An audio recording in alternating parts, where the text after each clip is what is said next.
Hey there, this is Dirk with DMP Home Inspection, and this is your mentor moment. A big thanks to InterNACHI for supporting this podcast and helping us reach other inspectors, entrepreneurs, and small business owners. I am really glad you all are here. You've heard me say this before. Mentoring is powerful. It helps guide, support, and sharpen us as business owners. But sometimes mentoring isn't enough. Sometimes you need just a little bit more advice. You need that direction. You need some accountability, and you also need results when it comes to your business. So what you need is a coach. So today I'm excited to welcome one of my good friends here, Vickie Griffith. She's not only a certified business coach, but she's also a speaker and author. She does a lot of other things besides that, but she helps people move past their limits and step out of their comfort levels and become the best selves that they can possibly be. We're going to talk about the difference between mentoring and coaching, how to know when it's time to hire a coach, and what kind of breakthrough you can expect when you commit to that next level. Stick around. This one's going to challenge and inspire you. So, good morning, Vickie. Welcome to the Mentor Moment. Thank you. I'm so excited to be here and to watch your growth as you move through not only this podcasting situation, but I have seen your business explode. So you're doing a lot of the right things in the right order. So congratulations. Well, having people in my corner like you has been a big, tremendous help. And so, if you could share us a little bit about your background and what led you into the business coaching. Well, it kind of chose me. I didn't choose to be a business coach. As a matter of fact, I was a weight loss coach for many, many years because another coach I had told me I should be. And why? Because I had released 70 pounds and kept it off. I've kept it off now for 20 some years. And so that has enough experience to coach weight loss. And I loved weight loss. I enjoyed helping people with their health goals, but I also was helping them with their mental belief systems around food, around their body, around weight. And here's what happened is most of my clients were business owners. So not only was I coaching them on their health and their weight release journey, but I was also coaching them and consulting them on their business. And it wasn't until my coach said to me, Vickie, you know, you're a business coach. And I kind of went into this childlike scenario of, I don't want to be a business coach. Everybody's business coaches. I don't want to be a business coach. And she's like, Vickie, you're good at it. You're really helping these folks grow their businesses. And while they're doing that, they're becoming more healthy. You need to change your focus. And so it took me a while. I am sometimes not a fast learner, but it took me about 6 months to kind of embrace, yes, I really am a business coach, and I really do have a lot to offer businesses in their growth and their mindset about growth.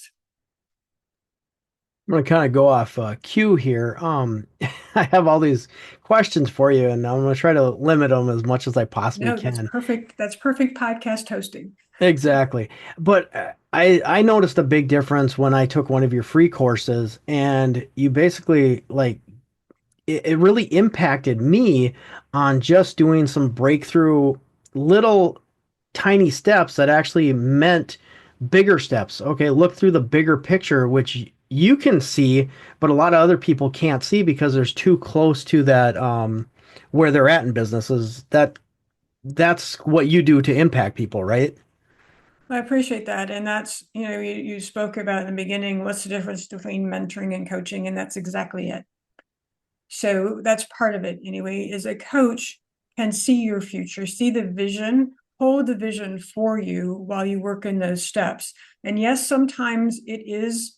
You also mentioned getting out of your comfort zone. I can tell you right now, nobody wants to get out of their comfort zone. Nobody does, right? I know that. I know there's going to be resistance. I know there's going to be some pushback, but I also can hold that space of the vision for you, even when you can't see it, so that we can create the strategies that are little bitty steps. And I do believe in bitty steps, and those are safe enough so that you can take action. So absolutely. Thanks for sharing that. I appreciate it. I got another friend. I think he's going to be taking your course too. And we were talking about it today actually beforehand. And he's like, yeah, I know her. I'm going to take her course. I'm excited about it. And I said, yeah, it's great. And how far out do you go? Do you have like, I'm guessing everything could be on Zoom, so you could go worldwide basically. Right. I do have clients all over the world. Absolutely. So all of my programs and all of my private clients, we work on Zoom. And I have been doing that long before Zoom even came around. I used to live in Richmond, Virginia, and in Richmond, Virginia, there's a north of the river and a south of the river. And for whatever reason, people can't seem to cross the river, even though there's bridges. Just seemed like it was a long ways away to drive. And so I used to have phone sessions. And so we're doing the same thing here on Zoom that I've been doing for about 15 or 20 years. That's funny. Uh, yeah, you can't cross that river because, No. just it doesn't make sense. And I don't understand that, like, even with traffic, they can't even cross the river in traffic. It always seems to slow down during a bridge. It's like, dude, it's the same. I don't know, whatever. I guess Yeah. we could probably use that as an analogy somewhere. I Um, would love to be a traffic psychologist because I find the flow of traffic fascinating. So if anybody knows anybody I could talk to about that, I would love to figure out why when you're going down an expressway, this is totally off topic, but why we're going down an expressway and everyone stops for no reason. I would just love to know what the psychology is around that. well, they use simple terms like bottleneck. Right. Is that the same thing where, if you travel by, if you ship something, it's called cargo, and if you ship something on the ground, it's actually called shipment, which is Yeah, totally yeah. opposite. Just it's Totally off topic. anyway, that those are some fascinating terms around business that we can still get into, but let's get back to mentoring and coaching. See, this is why you have Vicky, keeps you on track.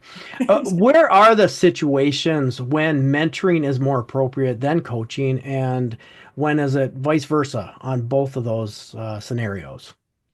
Well, here's one of the differences also, because we talked about one already around mentoring and coaching. So you have a ton of certifications. If you see his office, he has them all on the wall. And he is good at his skill and his craft. And he learns as much as he can, and he spends a lot of time learning about it and then helping others. So somebody who wants to learn about home inspections would come to you, Mhm. and you would be their mentor because you would help them with that, about the ins and outs of home inspecting, because that's what you do and that's what you're good at and that's what you study. I, on the other hand, study business. I study the psychology of the business. I study neural pathways for marketing. I study strategy. I look at the trends. I watch what's going on in business because that's what interests me. So I first started out as a hypnotherapist, and I knew a lot of really fabulous hypnotherapists, but they were terrible in business because they had studied their craft. They were really good at it. They had a natural ability for it. And some of them were ministers, some of them were therapists. I actually even trained psychotherapists in some of these, which would have been like a mentoring because they wanted to learn this skill. But coaching is a little bit different. It's about where's your mindset, where's your belief system, for me anyway. I look at the psychology for you and your audience. I look at where's the alignment. What do you as a business owner need to do to feel confident and ready to move forward, even if it's a little bit scary? Where's the holdup? Where's the blocks? I had one financial officer in a state position who wanted to start a business, worked for this had a great job. She had a great job, a lot of prestige, but yet in her business, she couldn't even call the customers who loved her product. And I'm like, I don't understand the disconnect. You are a very important person that calls very important people throughout the entire world unannounced, but yet you can't pick up the phone to call your customer, your client. And most people would think that just takes training. That just takes scripts. That takes strategy. Yes. But what we really had to find out was, where did that come from? And we found out that it was a misguided belief that if she crossed her family's unspoken rule of what life should be, which is go to school, go get a higher education, go get a job, stay there forever, retire and die, that she would be that would be being disloyal to her family if she ran her business and was successful. Once we broke through that belief system, she's able to go on to having her own business, having a lifestyle that she loves, and which is very important for business owners, and thrive. So that's what I, as a coach, comes with. I don't come with just strategy. I come with, let's figure out where your stumbling blocks are and then move forward from there safely and securely, because your mind, just like my mind, doesn't like to jump out of that comfort zone like we talked about. And sometimes what we know is more comfortable, even though we're miserable, than what we don't know, if that makes sense. So that's what the difference between a coach and a mentor. A mentor is going to help you with your skill. A coach is, in a business coach format, is going to help you with your business and your mindset, so you can grow your business to whatever you want to. There's two types of, in my book, there's two types of business growth. What do you want? Do you want a lifestyle business, which means you decide what that amount is to make your life comfortable, or do you want an empire? And we can grow your business either way. And there's nothing wrong with either one of those either. No. Mm-mm. Because like I don't build an empire, but it seems like the empire is coming to me, which Mm-hmm. is cool. But I want to stay as solo as I possibly can with the mentoring side of whatever else I do.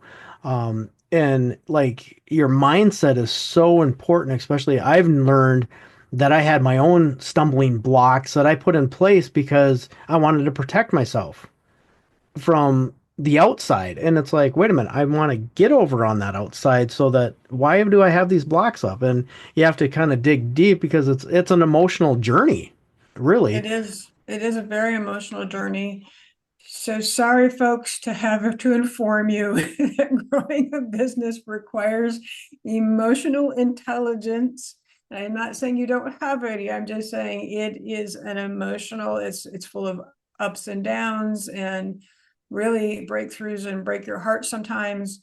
And that's why, and I know you and I believe in this, what is also so important in running a business is your spiritual alignment, whatever your belief system is about that. But that is a huge component in growing a business, is what is your belief about that bigger picture than we can ever imagine. Some would call God, some call the universe.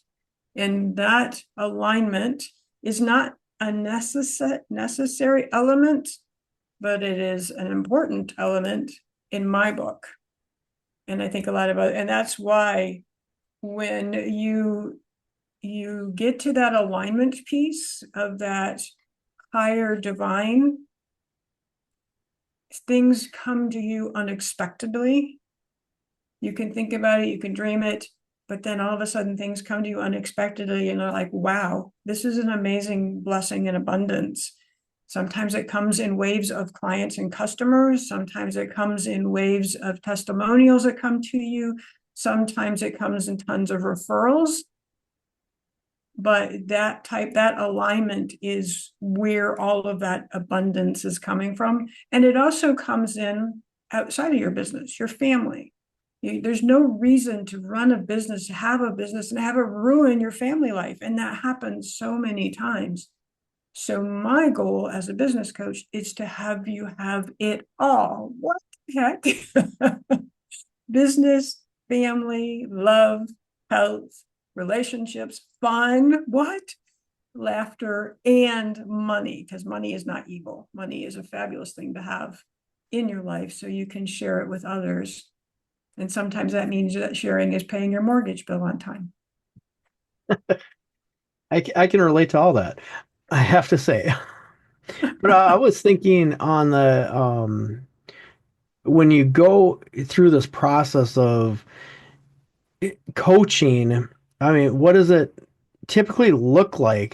Do you like analyze their whole business, or do you go right into it as like a psychologist would? You and you. Yeah, right. Who wants that? Yay, I'll sign up to go to have my business scrutinized and my head. Yippee. No, no, it's a little bit gentler than that. Now you're going to find business coaches that it's exactly what they're going to do. They're going to sit down and analyze your business bit by bit. What's your numbers? Nothing wrong with that. I think every business owner needs to know how much money is coming in and how much is going out. Absolutely. They're going to scrutinize all the things you do and don't do, and they're going to tell you what you should do and need to do right now. They may or may not care about your limiting your belief factor, or as far as they're concerned, you just go do it. The old Nike saying, anybody knows what that is anymore, but just go do it and it'll all work out. Do it my way and it's going to work out. That isn't always the way it needs to be. So I need to learn some about you as a business owner. What do you want? One thing. What do you want it for? Some people will call that your why. I'm not a big why person, but there's a reason why you went into business and what you want from your business. So we look at the what. What is this about? And then we look at, most of my clients come to me because there's something that they're stuck at and they know that it's causing a riffle in their business. And if they don't stop doing whatever it is that is so just who they are, it seems like, then they know it's going to cause a problem in their business. Doesn't mean it's a major problem. It just means it's friction. And friction in our lives needs to be addressed, whether it's coming personally, professionally, in our work, and whatever it might be. If it's the squeaky cabinet that you're noticing when you're investigating and inspecting someone's house, that causes friction in our life. And what do we do about that? Do we just keep allowing the friction to happen, or do we, because it's not going to harm anybody, right? That squeaky cabinet's not going to harm anybody. It just causes friction every day. So you can live that way if you want to, or in your business, or you can take care of the friction so that you can live with more ease and more playfulness and more fun and enjoy all kinds of life, not just your business. So it's kind of like the go or grow scenario. Yeah. I love it. So we're almost out of time right now. And I got a couple more, I got like 1,000 other questions, but we're gonna kind of keep this short. We'll definitely have you back again for sure, talk about Oh, this. love that. But what is the best way for people to contact you and learn more about this? The best way to contact me is through my website, VickieGriffith.com. And you can sign up for an appointment right on my calendar, or you could just reach out to me. We can chat through email if you'd like to do that. So VickieGriffith.com is my website. But what I do is a gift for you all today. One of the problems that most people have in my clientele is sales. And people think they have to be pushy or salesy or all those things that we don't want to be, and it's not true. So I've created a PDF. It's free. It's called the Gentle Sales Starter Kit. And you can absolutely get that for free through my website as well, reaching out to me at Vickie@VickieGriffith.com. And I'll send you the link to the page to sign up. That is awesome. This is why I love Vicky. She always is thinking of others. Do you have any final words of encouragement for the entrepreneurs, the inspectors, or any other business owners that may feel stuck or overwhelmed? Wow, that's a big subject. Well, I just want a couple words, a final word. When you feel like it's time to quit, it might just be you're tired. Go take a nap. And I'm dead serious. Take a nap. Because sometimes we're just overtired and it feels like it's time to quit, and it's not. It's time for a break.